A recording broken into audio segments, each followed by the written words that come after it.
पाकिस्तान और तालिबान के बीच बढ़ती लड़ाई में अब ईरान भी कूद पड़ा। ईरान ने क्षेत्रीय शांति और बातचीत के रास्ते को आगे बढ़ाने की बात कही है। ईरान के विदेश मंत्री अब्बास अराक्ची ने पाकिस्तान अफगानिस्तान जंग के बीच कहा कि रमजान के पवित्र महीने में दोनों मुस्लिम पड़ोसी देशों अफगानिस्तान और पाकिस्तान को अपने मतभेदों को बातचीत और कूटनीतिक माध्यम से सुलझाना चाहिए। ईरान के विदेश मंत्री ने कहा कि उनका देश दोनों पक्षों के बीच संवाद और सहयोग को बढ़ाने के लिए किसी भी मदद के लिए तैयार है।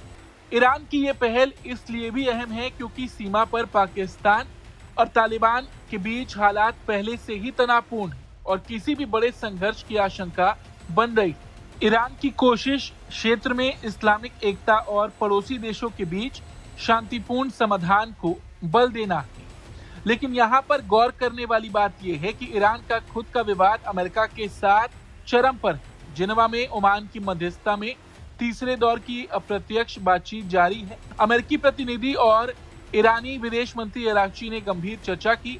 ईरानी अधिकारी ने कहा कि अगर अमेरिका परमाणु कार्यक्रम और अन्य राजनीतिक मुद्दों को अलग रखे तो समझौते का मसौदा तैयार हो सकता है। वहीं ट्रंप बार बार ईरान को धमकी दे रहे हैं कि अगर ये समझौता ना हुआ तो परिणाम बहुत बुरा होगा।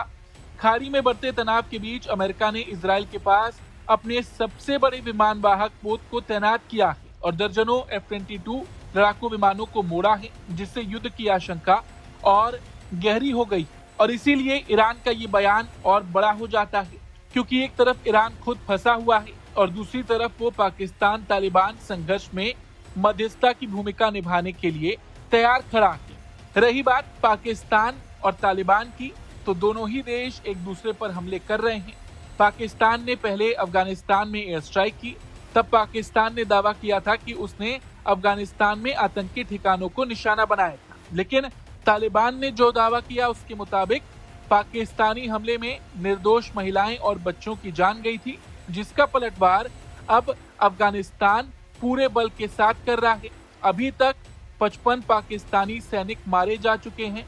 पाकिस्तान की 19 पोस्ट पर तालिबान ने कब्जा कर लिया है और ये डूरन लाइन की अब तक की सबसे ज्यादा घातक लड़ाई मानी जा रही है।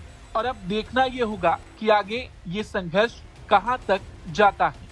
Bureau report, Bharat.